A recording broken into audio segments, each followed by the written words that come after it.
putting on the event Student Life. We're one of the Christian groups on campus. One of the reasons we're up here is to create a space, a forum for issues like this to be discussed amongst Christians and anyone else, really. So we're hoping that this will be really informative for all of you, that you'll enjoy it, you'll take a lot out of it, and you'll hear two of the dominant views of this discussion putting forward their views. So sorry, my phone screen just turned off. So let's turn that back on. Righto. So I will just like to introduce our speakers first, and then we'll get right into it. So on my left we have Mike Beck. He is our Christian voice. He is from Port Elizabeth, South Africa, if you guys like South Africa. So he's got a diploma in marketing, and he also has his Bachelor's of Theology, a Master of Biblical Studies, and he's currently doing a Master of Theological Studies. And he's a pastor in Karori at Gracenet Community Church. His debating experience is 8+ years of marriage, and his hobbies include reading, surfing, smoking strong tobacco outdoors, experimenting with vapor indoors, kite carving while listening to Irish folk music, drinking coffee, riding scooters and motorbikes. He also, for relaxation of another kind, likes to get tattooed. So that's lovely. He spent much of his teenage, young adult life being a existential nihilist, pretty much believing in meaningless and nothing, even though he wouldn't have said that. He was very antagonistic towards Christianity, and at the age of 24 he was once again confronted with the claims of Christianity and became a Christian. Shortly after that, his first convert to Christianity was, quote, the hottest bartender in the nightclub he was managing, which is his wife down the back, and they're beautiful 2 kids, so you can go see them afterwards if you want. Righto, now our other speaker here is Udayan Mukherjee, yep, and he will be our atheist voice. So Udayan was born in New Delhi, has lived in Wellington since he was 3 months old. He has an honours degree in philosophy and an undergrad degree in philosophy and economics. He's currently doing his master's in philosophy on the evolution of the human capacity for normative thinking. That's a mouthful. If you want to talk to him about that, please do. He is going to begin working as a graduate analyst at the New Zealand Treasury next year. And also, his debating experience, a little bit different to Mike's. He was ranked the 8th best speaker at the World Champs in 2012. He's twice won the Australasian Debating Championships. And he's also been one of only 4 people to win all 3 New Zealand University Championships. So very high caliber. His hobbies include watching excessive amounts of American television and procrastinating from his thesis by watching sports. Alright, so we're going to begin now. We're going to give the speakers roughly 5 minutes, maybe a little bit over, to just begin the discussion, and then after that they'll be able to respond to each other a bit. So Mike, if you'd like to begin. Cool. Can I make some prelim remarks and then begin? Is that okay? Just 1 or 2 minutes, you know. Firstly, I'd just like to say that I'm very, very, very honored to be the Christian guy on this. I'm still trying to figure out exactly why Cody chose me. He told me, well, just going to come along with a little informal discussion, group of people, not letting me know that I'm, going against the debating champion in a room full of people. So small print kind of was the big deal over here. Anyways, but I am honored to be against the Jedi Master of debating himself, and I'm gonna get pummeled though. When you play chess against a chess pro, it's not a very good experience. I'm expecting something like that will happen this morning. So maybe we should just clear the air and get what's obvious out of the way. If atheism is about the cleverer guy, let's all be atheists and go with your position. If Christianity, I don't know, maybe I have something to go with this afternoon, but I'm scared. I'm just letting you know, right? I'm officially scared. And the 8 years of marriage, well, I hope it kicks in now. Thank you, babe. It's been around. All right, now I wanted to also, just by way of prelim remark, just say I really am grateful to be discussing this issue with you guys. I think it is a massive issue. I think it's hugely important. I think in our short little lives, issues of God, morality, evil, goodness, are the most important things we could ever be doing with ourselves. And of course, I believe this a lot, so much that I have dedicated my life to it in many ways. As a Christian, this is important to me. As a Christian pastor, the subject of God and evil and the problem of evil is immensely relevant to me. I come also from a theological tradition that has really prized what we're doing right now. We would stand up for the right of others to disagree with us, and stand up for religious freedom and for the debate of ideas in an open marketplace. So it's something that I'm really grateful to be part of in that sense, and I hope I'm helpful. I'm not going to even pretend to stand or sit up here and you know, pretend I'm a scholar, pretend I am a philosopher, pretend you know, I know everything about everything. I don't, and I'll just let that balloon deflate right now. But I do hope to present myself just in service to you. I hope to just not, you know, I don't know how to pull any fast moves debating-wise, but I do want to just be of help to you and maybe just give you something to think about. I'm pretty sure I'll have something to think about at the end of this. But it is my deepest hope that I could serve you in that way. During this time in your life, I mean, university, of course, is a great time to be founding all of this sort of thing. Now, I think the thing for me, when it comes down more relating to the topic that we're discussing, is I'm really encouraged that that you would be willing to talk to me about the problem of evil. I think that's a really good thing. But the problem that I have, and again, as I said to Udayan beforehand, I'm not trying to be trite or condescending here, but I really do have a problem with the failure of the atheist worldview to enter into the debate to begin with, to take the issue of evil seriously to begin with. I think it is an issue that we must take seriously. I think, you know, when you get to these really hardcore things that go down, we're talking about the abuse of children, the molestation of children, the abuse of women, you know, you name it, the starvation of the poor for the sake of the rich, or all these disgusting things that we think and hear about from time to time. I think, you know, any kind of philosophical or religious system that tries to sweep that under the rug in any way, shape, or form is unacceptable. I do think that we have to affirm that the issue of evil is one of an intrinsic, moral, objective nature.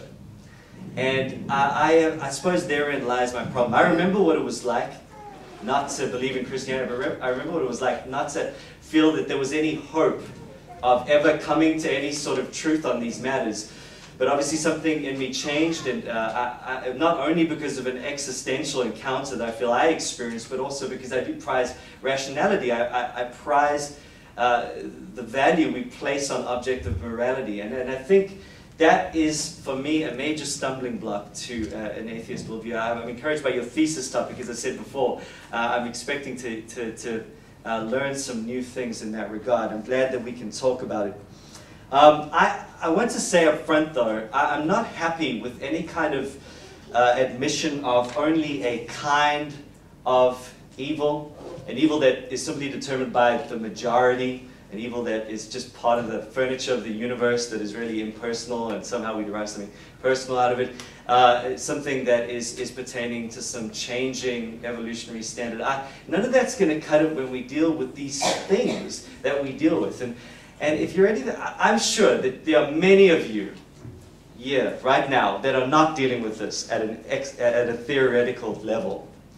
When we talk about evil, and when we talk about suffering, and we talk about something deeply existential, we talk about something experiential, I know certainly that would be the case. Udayan is from India. I go to India annually to teach theology, and there is a world of real pain and suffering there.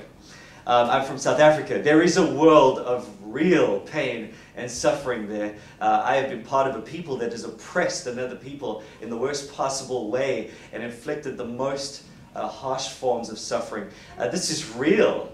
I hope my wife doesn't mind me mentioning this, but very recently one of our family members were gang raped at the knife of an axe, or the edge of an axe, held to the floor.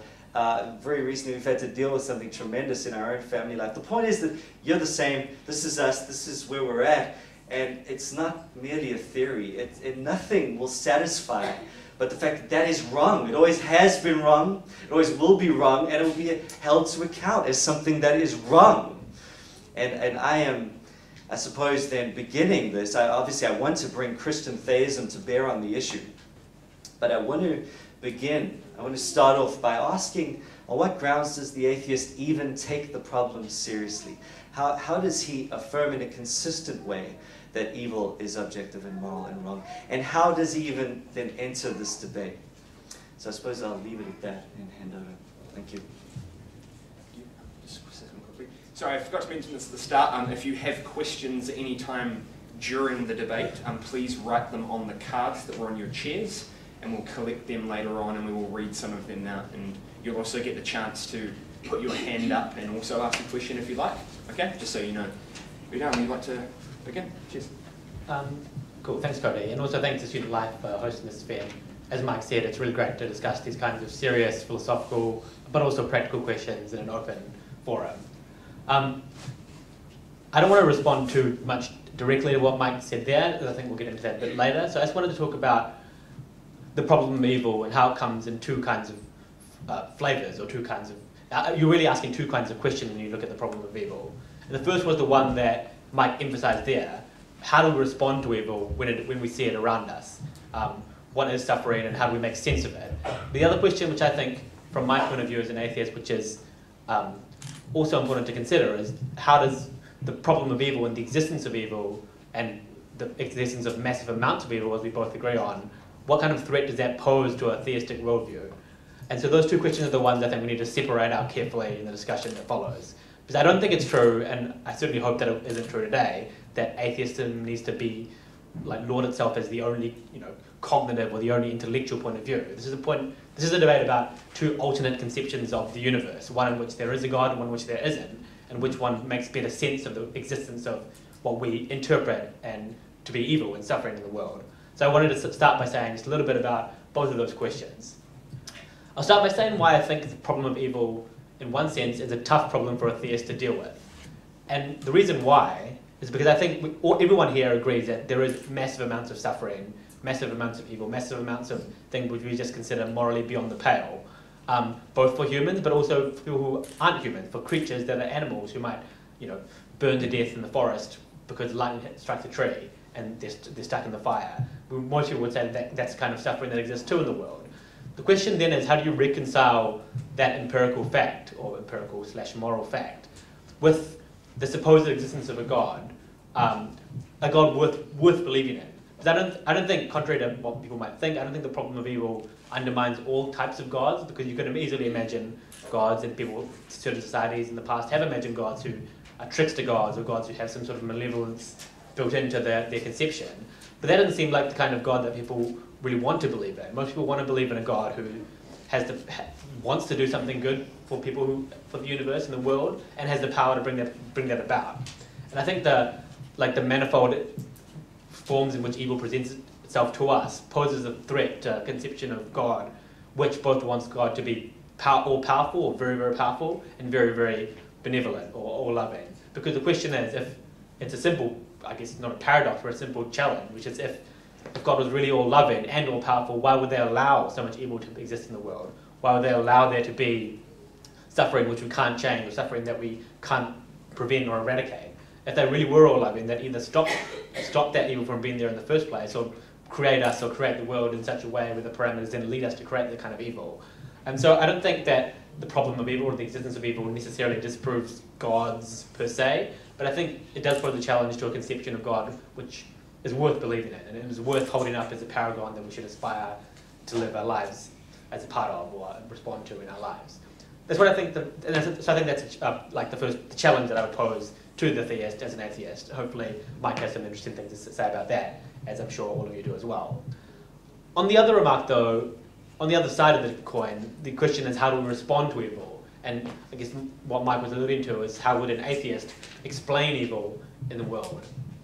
I think the problem of evil for an atheist is removed from, I think you can approach it in a different way where you don't have to reconcile, you don't have to reconcile a purposeful agent who's imposing a moral design with things that you find clash with that vision. That's just not a problem that even enters the ballpark. So in one sense, you're right, the atheist doesn't have to deal with the problem of evil, but it doesn't have to deal with the problem of evil that the theist has to by positing a designer, a moral designer, one who's purposeful and wants the world to be a certain way. But you're certainly right, atheism per se doesn't actually give us any guidance on how to be moral or how to respond to evil. But atheism is never really meant to be intellectually sufficient grounds for answering those questions. It's often phrased as, people who are atheists and think that religious morality poses a problem to living good lives or eradicating evil. They view atheism not as a sufficient step, but just a necessary first step that you need to take to free yourself from the notion that there are these kind of broad metaphysical puzzles and theological puzzles we need to deal with. The atheism is the first step you take to say, we're free, we're not under, we're not living out a plan of a designer, we're just living as humans. How do we respond to the suffering, how do we respond to the evil we see around us? And I think there are various ways in which atheists, people who happen to be atheists, might vindicate that project. Hopefully we can talk a bit about those throughout the rest of the day or the hour today. I certainly have my personal thoughts, but basically the history of moral philosophy, secular moral philosophy, has been trying to find answers to that question, answers which try and sail between attributing religious authority to a godlike figure and the other probably unacceptable end of the spectrum where you're a nihilist and you think that nothing matters at all and nothing has meaning and nothing is evil. I think the atheism doesn't get you all the way there, but freeing yourself from the notion where you ask why me or why here or why now, when the universe barely bothers to answer why the hell not, is the first step that you might take in answering that question, freeing yourself from the problem that's thrown up by believing in a theistic worldview. And that's all I wanted to say really to get started. Cool. Awesome. So for the next 10 minutes, roughly 10 minutes, we're just going to have the two speakers responding to each other, so feel free to just chat back and forth and respectfully interrupt each other, however you would like to do that. So. Well, thank you for that. I think it is probably, I appreciate what you're saying that you just can't fit it all, in one little brief session. I haven't brought Christian theism to be on the issue at all. I do believe Christian theism shines in contrast to the atheist dilemma that you've just mentioned over there, but we'll get into that as we go. In terms of the first challenge, it's interesting. I think the way you've stated it is really very, the problem of evil. It's very typically stated. It's David Hume's problem that he sort of articulated very well. I'm sure you're aware of that. I think it's also interesting that David Hume really presents both the theist and the atheist with quite severe challenges. The theist, with what you had referred to there, how is it that you have a all-good God, but yet evil in the world? Well, it must be that he can't be all-powerful. Or how do you have an all-powerful God in the world, but yet evil in the world? Well, maybe he's not good. So you can't have both, though, and evil in the world. You can't have an all-powerful God and an all-good God and evil in the world. And I think that's something that a Christian, I think that's a fair thing to state, and it's something that a Christian needs to speak to. David Hume, though, also presented something of the is-ought challenge. I don't know if you're aware of that. But again, just really to the atheist, how do you bring something that ought to be out of a study of what is? And so you have exactly what you described over there, and the struggle within atheism to come up with some sort of moral accountability. Now, I thank you for your integrity and just stating things as you did. I think that's absolutely helpful, and I know that you have more to say on it. So I won't pretend that I've won in any way. But in terms of answering that first challenge, David Hume's problem of evil and what that represents. I would say that it really is something that is flawed. You know, and obviously David Hume was a great thinker. I have the deepest respect for him. But I think the first premise in the whole idea is flawed. The idea that, well, if you have a God who is all-powerful and the existence of evil, he must not be good, or vice versa. I think the whole thing is wrong. I think you simply have to look at the Bible and its answer to that and add a fourth premise to the classic three-premise argument and just say that, well, there is an all-good, all-powerful God who has permitted evil for a morally sufficient reason that only an all-good and all-powerful God could properly know. Now, I understand that people won't like that because that means they have to trust an all-good and all-powerful God with a reason that isn't told to them. But that's not a logical problem. There's simply no logical problem with that. That deductive process of reasoning. There's no logical problem. I will concede that there is an existential problem. You are still faced with the difficulty of suffering. You have to trust God in that difficulty. You have to believe that he has a good enough reason in light of what you do know about him. And, you know, I think that is obviously something that many will not go with. But that's not an intellectual attack against Christianity. That's a personal expression of lack of faith. And implicitly in those objections are like, well, you know, if I don't know the reason, then there can't be a good enough reason. Well, that just doesn't cut it for me. I mean, you have to be very arrogant to believe that. You have to be at least an all-knowing being to say something like that, which hopefully none of us think that we are. And, you know, at the end of the day also, the idea that good can't come out of evil is something hidden in there. And for all these reasons, I think, you know, the premise is faulty. I think that's why no decent philosophical work has been put out since the 1970s on the issue. I think people have started to realize Hume's problem there and the flawed nature of the first premise. So that's, you know, I would say that there is an existential, coming back to you directly there is an existential issue that Christians have to work with. We have to face difficulty. We have to struggle with suffering. We have to trust in God, which is difficult, but no logical problem. And so I suppose I'll just put it back onto that first challenge that I placed, and something it sounded like you wanted to go back to as well. That is how, you know, I respect the idea atheism doesn't necessarily concern itself with moral ethics, but how is it then that atheism enters into the debate and takes it seriously? Thanks. Okay, so you're right that if you add a premise to the argument saying that, sure, there can be an all-powerful, all-loving God and the existence of evil, but that there's no inconsistency there because the reason why God would permit so much evil, and these reasons, as I'm sure you know, have through the philosophical and theological literature been referred to as theodicies. Yes. So there are theodicies, which are good justifying reasons why God would permit so much evil. Mm-hmm. Well, if we look for the good reasons, you're right, all the ones that we can perceive don't seem to be enough, right? There doesn't seem to be enough reason, of a good justifying reason why the worst atrocities of humankind and human history would have been allowed. Why not just make them slightly less atrocious, even if you think one of the reasons was we respond to evil and that makes us good? Surely we don't need like this many million to die. Just a few million less would have been enough to get us a conscious flowing. So the question is, like, we can't think of the right reasons, right? So then, you know, if the theist responds by going, well, there is a reason, there's a good enough justifying reason for all of this evil, but we can't perceive it, and you just have to trust that it's there. Sure, maybe if that's your conviction and you believe that on faith, that's fine. But that doesn't get you any further in actually responding to the problem in the first place, as you said.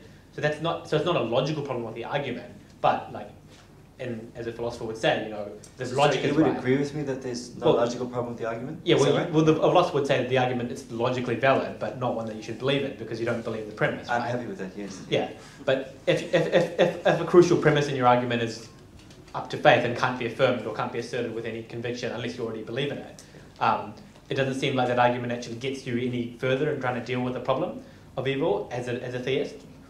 Let's bear in mind I haven't yet stated a positive theodicy, but yeah, I hear what you're saying.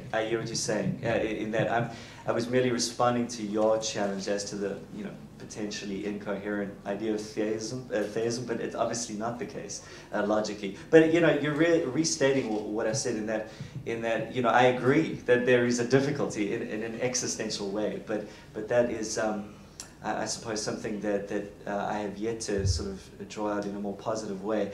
Could we come back to the issue Hume's of challenge? That's right. So I'm not sure if Hume would be the first person you attribute the argument to. That's right. But certainly is the first person you might attribute the is or the famous Hume's fork where descriptive and normative must be separate, right?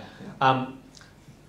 I don't think this argument is any less potent against a theistic foundation for morality than it is against any atheistic foundation for morality. And here's why. I was going to deal with this later, but I think a question that you're going to ask, Karori. But so the question is, as you mentioned, no one really wants moral objectivity if you really think about what objectivity means. Because no one thinks that morality is objective in the same way that the existence of mountains and chairs and microphones and iPads is. You mean besides Christian theists? No, I don't think even Christian theists think that morality or ethics or there are ethical ghosts or ethical truths which kind of float around there in the world which we perceive. Correct? So you would say the Ten Commandments are what? Ten Commandments are what? Yeah, what are the Ten Commandments? Yeah, so here's what I say. So here's what I say. I don't think. See, there's a question of terminology and ambiguity in the term objectivity. What we're really searching for is moral authority, right? Yes. The question is, where does authority come from? That's right. Yeah. And if you say that authority... And a constant authority, an unchanging and immutable authority. Well, that's what you would want. Some people wouldn't necessarily want immutable. Well, the reason I would insist on a constant authority is simply because if the authority can change at any point, it ceases to be anything of any meaningful value in morality. If something can be rape and then not rape, it's contradictory. It falls apart. I don't go. The question isn't whether the action can change or not. The question is the interpretation of the action, right? And it is the case that. Yeah, that's all I'm worried about. The interpretation of the action. In that sense, you wouldn't want it to be immutable because there have been atrocious things that have happened and been condoned by society via interpretation of religious texts that are now thought to be via reinterpretation of those texts. Yeah, but I want to say that those are wrong or right, and I want a way to do that.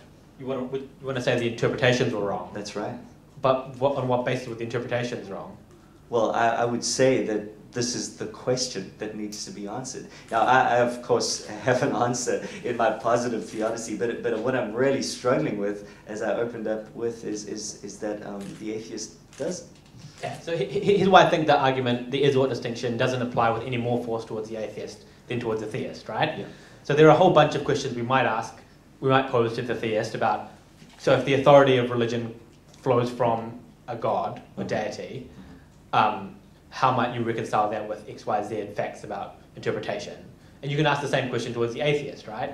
If moral authority stems from a precondition of our rationality, like Immanuel Kant would say, or from, you might say, like Hume would have said, like morality is really about how human sympathies flourish in cooperation with each other, and that's the basis of morality. All of those questions ultimately are trying to describe the way things are and derive normative conclusions from them. But that's exactly what, in a sense, the theist is trying to do as well, right? You're trying to associate the commands of a deity with the basis of moral authority. You're trying to describe something about what God believes and what God thinks is right and ground morality in that. That's a descriptive statement which you're trying to extract some normative juice from. And I think the problem of, that Hume poses is just a general problem in philosophy or for anyone, for an atheist or a theist alike. It's not a problem which uniquely strikes back against the atheist in any particular way. I suppose I really disagree with you on that. I mean, obviously, respectfully, I'm not trying to be rude, please. It is the nature of debate. It's just a funny thing like that. But yeah, I really would disagree in a very real way. It's kind of, if what I think what you're saying really does pose a problem to some forms of theism. So let me appreciate that to begin with. I think in many ways, you have ideas of inspiration of a religious manuscript that really gets into trouble there. And especially when the theology behind that religious manuscript is of a performative utterance, something that God declares to be good rather randomly, and then you have to sort of randomly interpret it and that sort of thing. I think when you're dealing with Christian theism, you're just completely out of that issue, in that not only would a Christian theologian never agree, or should never agree, I believe, that that God declares any sort of morality in a performative way. I think it comes out of his own eternal constituent being, and therefore is grounded in something objective. And in terms of the interpretation of that which is revealed, I think, again, if you're looking at something of a sort of Sorry, please? Yes. What do you mean by his eternal constituent being? Which part of that do you said understand? Christian theologians wouldn't say that God Yes. commands performative morality. Yes. Instead, the morality issues from his constituent. Okay, let me explain that. Yeah. Well, I'm a wedding celebrant, marriage celebrant, right? So when I Cody maybe soon, when someone gets married, I say, well, I pronounce you husband and wife, and what they were not, now they are, and so we have a performative utterance. With Christian theology, that's just simply not how it works. When you have something like the Ten Commandments coming along, or you don't have something that is pronounced and arbitrary. Rather, it is something that comes out of who God is and who He has always been, and something that is because He cannot deny Himself. So you have something very transcendent and very objective, and very immutable to rest your morality upon. So this is what I was trying to say, right? So what you were just saying is morality stems from who God is, what He does, like how He is fundamentally. Yes, I understand. Those are all descriptive claims, right? And you're saying from those facts about how God is, we can derive facts about how morality ought to base itself upon that. Yeah, this is why is that any different from the Kantian transcendent thing where he says, we should, if we think and reflect on rationality, we find that we issue commands which can be universalized, and those are all transcendent truths which ground morality objectively. Yeah. Kant wasn't an atheist, but his theory of morality is entirely secular. He's given you a transcendent basis, which I don't think works. But I mean, but lots of people don't. But that's the point. Right. But the same kind of transcendent basis he's trying to give to morality as the kind of transcendence you're trying to attribute to God's existence, right? Why is theism, even that kind of sophisticated Christian theology, any less vulnerable to a challenge which says that we shouldn't derive normative conclusions from descriptive claims? Yeah, look, I think that's a very easy thing to answer. I think basically, if you had, this is why I say it affects some forms of theism and not others. Yeah, sure.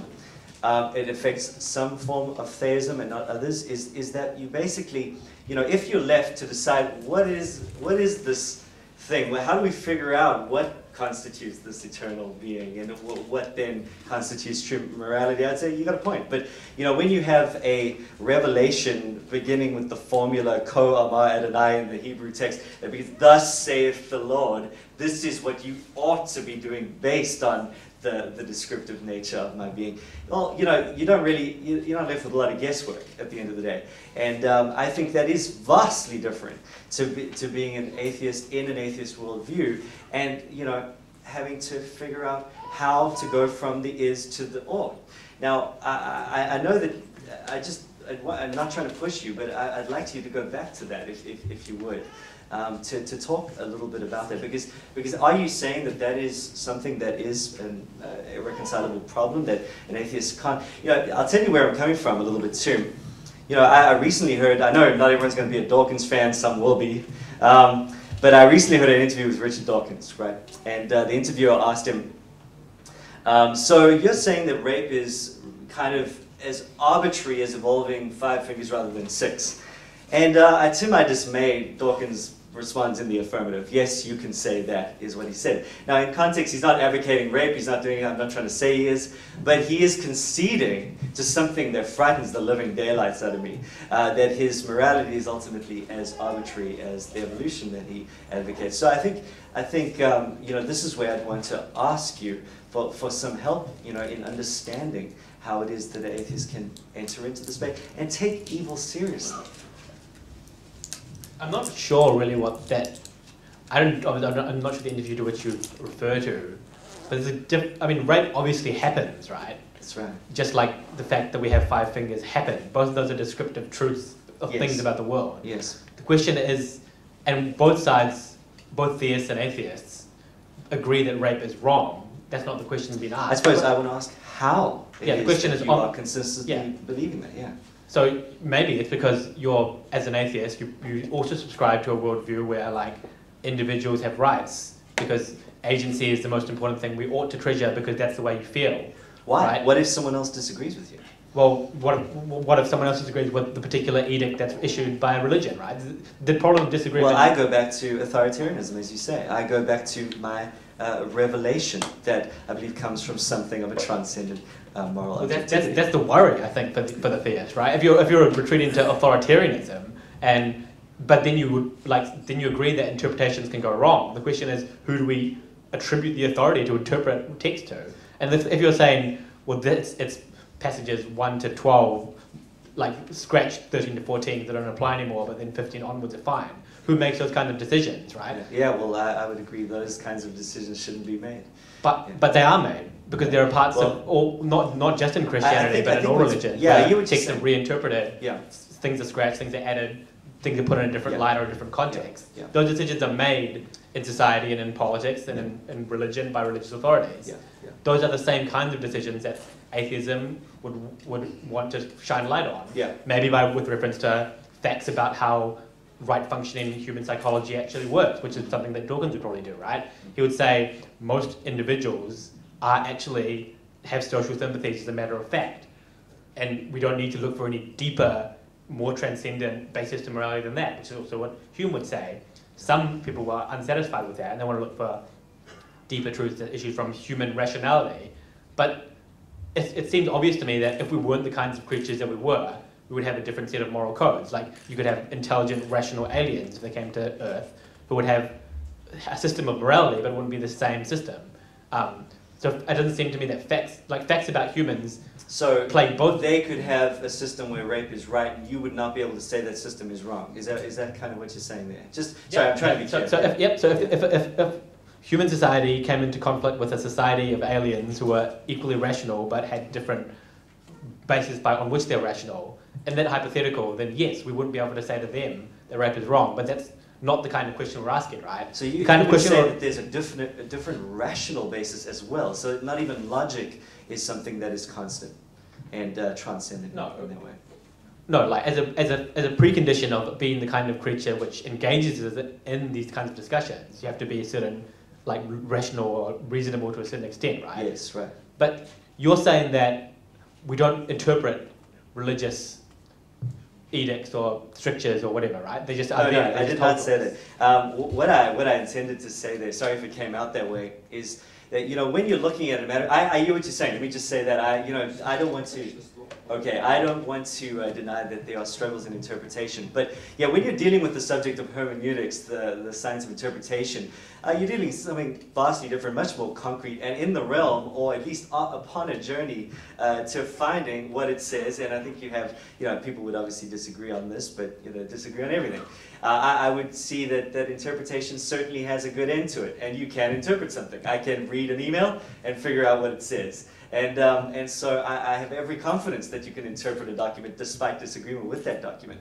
So I think, to bring it onto interpretation is understandably something that you would want to throw it back on. But I think at a much deeper level, when you're saying that aliens could come and sort of conflict with us and say that rape is right and 1 + 1 is 3, and we're going 1 + 1 is 2 and rape is wrong, you have no way of figuring that situation out because morality and logic don't actually exist in a transcendent way. I think that's profoundly problematic to me. It doesn't satisfy in terms of worldview. So that's sorry to be so forceful, but that's where I would leave it. Yeah. Cool. Yeah, sweet. Thank you for that. And we're just going to have a couple of audience questions here. Sorry if you don't get yours read out. I can't read some of them. So yeah. If you want to still ask your question, please feel free to come up to the guys afterwards. I believe they've got some time afterwards, perhaps, to deal with some questions. So the first one, this is for both of you. Could you please respond to an objection I have to the free will theodicy? Because if the ability to perform evil or suffering is a result of free will, then an omnibenevolent being, such as purported in many a religion, must not himself have free will. To deny this logic, you have to question why an omnibenevolent being would not make his free will creations omnibenevolent, thereby granting them free will devoid of the ability to perform evil. That was long. Either I just had a LSD flashback, or that was trippy. Yeah. I think I get kind of, I must admit I lost it halfway, but from what I followed, I agree. I don't believe in a free will theodicy. I think that's a shocking way to treat the subject. I'm a Calvinist, if anyone knows what that means. I come from the Reformed tradition in Christianity. And so, it's like the last place you're going to find me trying to do a free will theodicy. So, I don't know if it would be helpful to go into a full-scale rebuttal of free will theodicy. Perhaps I could use, go for it. Just a minute or something, and then what I was, perhaps it would be helpful for me to say that I've spoken a little bit about a morally sufficient reason. Obviously, I haven't offered anything more than that. I think there is I wouldn't want to give it the impression that the Bible alleviates that mystery or existential difficulty by saying, right, not only is there a morally sufficient reason, but here's every single detail that you're going to need to get through every single difficulty in life. That's just not going to happen. The Bible does not give us that much information, but it does give us a system of theology and a teleological end in mind. What I mean is end in mind, world view, and answer to the question of what that morally sufficient reason might be. Now, a free will theodicy essentially says the morally sufficient reason is that free will does not get messed with or tampered with, and that's why God is kind of bound to allow evil and suffering and that sort of thing. And of course, I would disagree with that.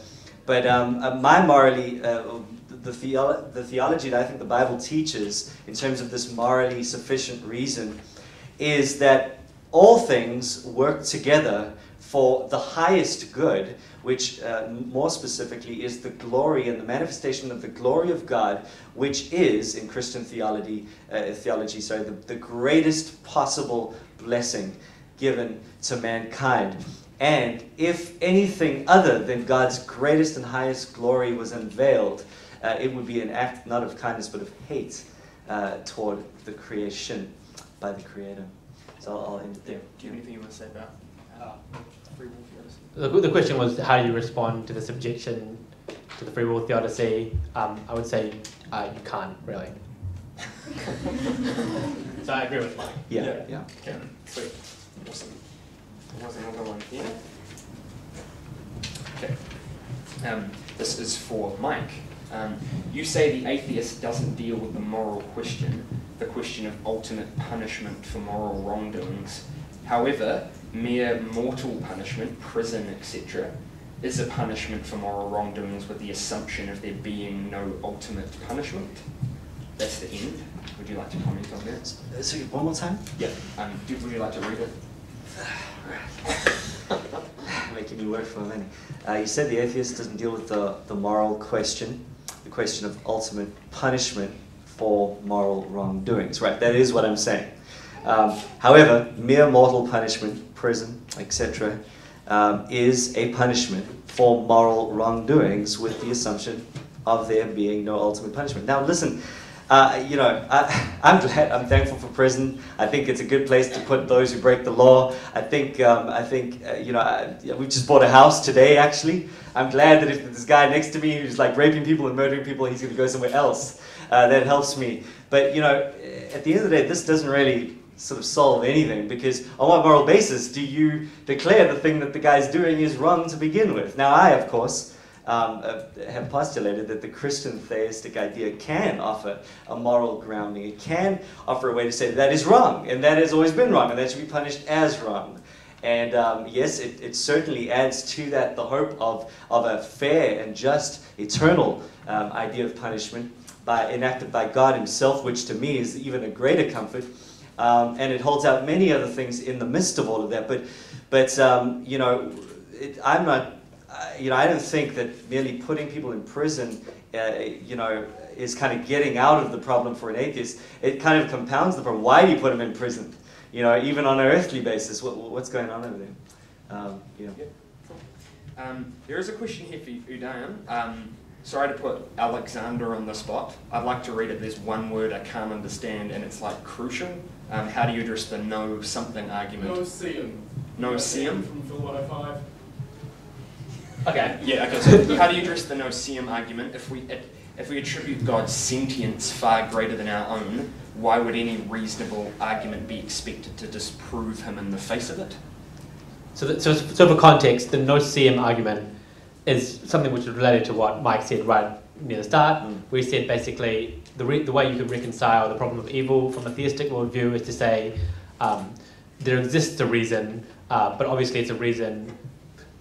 God has a reason, but God is so far beyond us, so much smarter that we couldn't possibly conceive of it, but we wouldn't expect to. So it's an incorrect inference to say just because we can't perceive the reason, therefore there isn't a reason. So there's an inference where you go, no-seum, there doesn't exist. So how do I respond to that? Well, I don't think you can respond to that in a way, but I just would agree, to go back to what I said right at the start, which is that if the only reason you can provide is one where there is some reason issuing out of God's grace and glory, which we can't possibly perceive, then you aren't actually any further in dealing with the challenge, that the actual challenge that the problem of evil poses to how you live your life. So you aren't taken any further by adopting a position like that, other than to avoid the conclusion of the argument. So maybe that shows that the problem of evil isn't a reason to believe that God doesn't exist, but that doesn't help us with answering the ethical question. Yeah, in a strange way, I would kind of agree with you there as well. Yeah. Awesome. Okay, and I think we've got time for this question, and then we'll wrap up. But again, if you have questions for either of them, please come up afterwards. This is for both of you.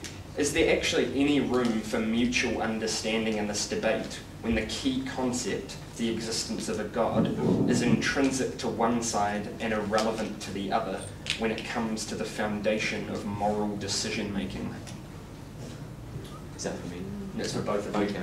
You can start if you like. Yeah, I mean, look, I think that's a good point. I think they are diametrically opposed systems, you know, and I think it highlights the problem. Not to be sound like a stuck record or anything, but I think, you know, I'll give you an illustration. I mean, if you know, the way it works in my head, right?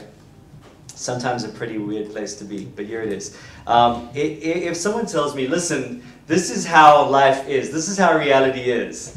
You can put your hand right through material objects anytime you want to. You can just walk through that wall right now if you want to. That's how it works. And then I try, and I get a headache, and I try again, and I run out of Nurofen, so I stop trying. Well, there has to come a point that I start going, well, hang on, maybe my worldview is wrong, because it's not aligning itself with things that are real. You know, I have a similar sort of problem with atheism in that you know, when I see at an existential level that is hardly even explainable that rape is wrong, you have some kids, for example, and then you talk about child molestation, and there is just no way that any kind of worldview outside that which says that is objectively wrong will satisfy. It's as unsatisfactory as a worldview that says you can walk through a wall when you can't. So I think, you know, that's really something that I want to highlight in that problem. You have to choose the diametrically opposed systems, and you've got to make a decision of which worldview works and which worldview doesn't. Yeah. I kind of disagree. I think we are asking the same question, right? The question we are asking is what grounds morality? You have one answer. Atheists have no specific answer, but atheism rejects one type of answer. Right, rejects the answer which says that the authority of morality issues from the outside, issues from an unseeable, unknowable deity. And I think what you just said to end your comment there explains precisely why we are having the same discussion, right? You say, you look at evils like rape or like child molestation or like genocide, like the suffering of innocent poor people, and you feel they are wrong. That's not something, so your feeling that they're wrong is coming from within you, right? It's an issuance of your sentiments as a human being, a sentiment which most of us in this room share, most of societies share, which have been able to progress to a position of equality, where the ethical discussion can happen, where all people are involved, right? I think, to the question, we are having the same discussion. I don't think we're talking past each other. The question then is, at the point where the vast majority of actual human beings feel that certain things are wrong, and through the process of debate refine those moral judgments and refine the context in which they apply and which they don't, what benefit do you then get from attributing those conclusions arising from an actual discussion between humans to the commands of a deity? I don't think you get any extra benefit than you would by saying the discussion of human societies is just what, say, we would decide upon behind a veil of ignorance, or we would decide upon if we really thought about how rationality operated transcendentally in the noumenal world with ourselves and stuff like that. There's no like the discussion is happening here. Discussion isn't something we need to attribute, or the conclusions aren't things we need to attribute to a deity. We are having the same discussion, especially when you agree that the theodicies don't necessarily justify, or we both agree that this isn't about the existence of God anymore. This is about the benefit of a God in explaining morality. Yeah, well, again, I would say that it sounds to me like you're borrowing stolen capital, if I may put it that way. I know that sounds worse than it is, but it actually, you're talking about morality, you're talking about good, you're talking about something that is presumed in this whole thing, and I'm saying that while a theodicy, I don't think is there to convince someone to believe in God. I think in context of the problem of evil, it's there to say that it's not a logical problem. It's not something that is postulated as a logical problem. So it's there to say that when you have two worldviews, the one tells you to walk into the wall, the other one doesn't. You have a way to figure this out, and there is no logical, rational reason to not go in the direction of Christian theism, where there is plenty of problem with the the atheistic idea. And morally and I think logically, yeah. I mean, there was a mix of claims there. First of which is the idea that atheism and theism disagree on what to do. That's not the question that we're asking. The question is, we agree by and large. But how? Yeah, so that's the question, right? Yeah. We agree on what to do. The question is then. But I'm saying you have no way to consistently. I have been answering that kind of question without reference to a God, right? I haven't been. But you haven't been providing a foundation for that. I have. I don't think I've provided any worse of a foundation than you have, because when we both agree that certain acts are wrong, and we feel that they're wrong, and that gives us a reason to refrain from acting in those ways. What if I feel that it's not wrong? Yeah, well, those are the people that we put in jail, right? Right. Well, those are the rapists and the genocidal maniacs that get the condemnation of actual society, right? And who says you should put them in jail, though? Well, who says? The entirety of society, which engages in these moral discussions for thousands of years. Why do you need majoritarianism, really, though? Majoritarianism is better than the authoritarianism of attributing it to the issues of God. If you have an all-good God that is in authority, that's not a problem. And to be honest, if I had the choice between, receiving the authority of an all-good, perfect, sinless God to what we know to be ourselves in majority, well, you know which way I'm running. Well, are you an atheist about Allah? Well, I certainly don't believe that Allah is a true conception of. Yeah. So you're saying there are different conceptions of gods whose glory can be manifest. I'm rejecting this one and a whole bunch of other ones, like all of the Hindu pantheon, the Greek and Roman pantheon. I'm putting my lot in with this particular conception of a Christian Calvinist God. I get that, but then you're making it. You no longer can claim that objectivity that you strive for, right? Because you've already got some interpretation prior to the objectivity. The objectivity doesn't just arrive and you just perceive it. Yeah, you're interpreting it. I think if this was a question of which way should we go, to Allah or to Christian theism, I think you have a point, and we would be in another realm of debate, really. But we're not dealing with that. We're dealing with how the problem of evil presents a problem for both Christian theism and atheism. I've stated that I don't think it does present a problem for Christian theism, and I think the far greater dilemma is placed upon the atheist. Now, logically speaking, you've agreed with me that is true. I'm also happy that you've agreed that atheism doesn't provide a moral basis for anything. But then my question is, how can that be in any way adequate in taking this debate seriously? And how can it be in any way adequate to provide a moral basis in which to live? To even enter the debate of the problem of evil to begin with. Okay, well, I'll say what I said right at the start. Atheism isn't a moral theory, right? It makes no claims to be a moral theory. What I was saying is that the problem of evil, the actual problem, which is how do we respond to evil and how do we make sense of morality, is a debate that an atheist, just like the theist, can enter. Because the question is, how do we interpret the moral feelings and sentiments that we have? How do we have ethical discussions which can approach allowing people to engage in that in an egalitarian way, perhaps, And how do we, so the atheism isn't a moral position. So to say that you can reject atheism as a moral theory is a bit of a straw man, right? Atheism isn't a moral theory. Atheism is a necessary but insufficient condition. So atheists can pick like a utilitarian moral point of view, or they can pick a point of view which attributes morality to like the products of a culture or the products of society, or attributes morality to what's rationally the right thing to do, or can attribute morality to what we would agree to do if we were behind a veil of ignorance where no one knew who they were going to be. There are myriad options philosophically to take up as an atheist, right? I was never saying that atheism itself gives you the moral theory. And so I think it's a little bit disingenuous to suggest that that's the burden that atheism has upon itself. But what I'm also saying is that that burden it's a substantial one, as you say, right? How do we explain where the notion of morality comes from? But that's not a question that you can avoid by just saying that Christian theism is the only foil to an atheist worldview. Because Christian theism is your Christian theism is one of many Christian theisms, which is one of many current theisms, which is one of many historical theisms. The questions of interpretation between all those different atheist systems and all the different theist systems is on par with each other. So I just don't think that you can really say fairly that atheism faces a problem. There is what problem, the humane problem that you outlined at the start. There's a problem that anyone in the debate faces, not just atheists. Atheists and theists alike face that. Maybe you have other evidence to believe in God or disbelieve in God, which we're not obviously discussing today, but the question of where morality comes from isn't a question that you can get away with answering by attributing it to a particular deity. Is this a summary? Yeah, I'll get... yeah, okay, sweet. I'll just get Mike to quickly just sum up his thoughts. Yeah. You're comfortable with that? Yeah. Like summing up? Okay, so just a couple of minutes to close up. Yeah.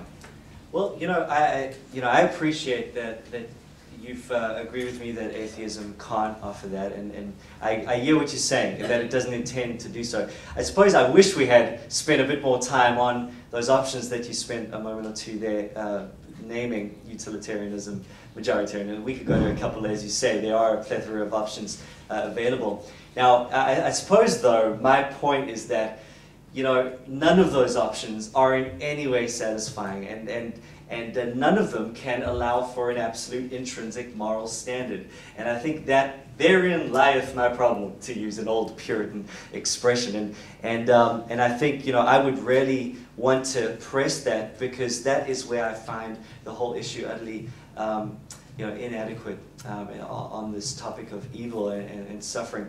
Now, I agree, though, that Christian theism. I would be happy saying theism presents this problem to you, not Christian theism, but I am coming from a Christian theist perspective, so forgive me for that. Let me wrap up by saying, I have 10 years of pastoral experience nearly, and I know, and we're talking about existential issues. I know if I had to send any of my people that are dealing with very real suffering to those kinds of answers for how we find morality, how we know what's wrong, they would be sent straight to the grave. What hope can an atheist offer? Why is existence better than non-existence? There's no real way to say that it is. And I would see that as something of a rationally and morally bankrupt system of thought and worldview. In terms of the contrast to that, as I said at the beginning, I think Christian theism shines. Firstly, it allows me to affirm that something is wrong, and I can take the evil seriously. Secondly, I can affirm that there will be a just punishment for that wrongdoing. Thirdly, I can have hope in the midst of suffering that though I have caused evil and I have caused suffering, I can be forgiven if I come to Christ in repentance and faith.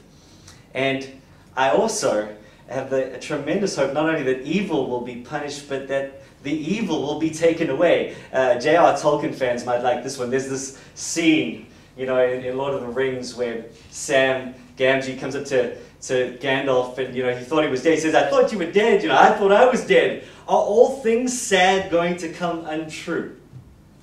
The Christian answer to that is yes. It's exactly what's going to happen. I love what many authors have said about that in terms of their showing that this whole idea of God recreating heavens and earth is a defeat of evil and suffering in every single way.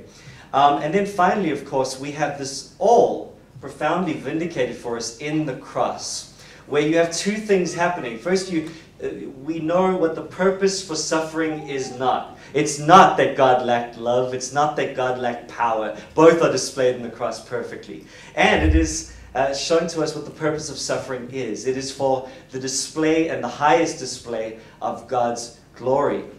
And there again lies the deepest sense of existential connection for a Christian. You see, the problem of evil falls away as nothing compared to the problem of reality without a cross. Christians love the cross and all that it represents and all that it reveals about God, to the point that to take that away is far worse than to take evil and suffering away. And the reality is God could only have revealed that in a world of suffering. And so therein lies a vindication of major proportions, and it allows us to move from what is known about God to that which is unknown and mysterious.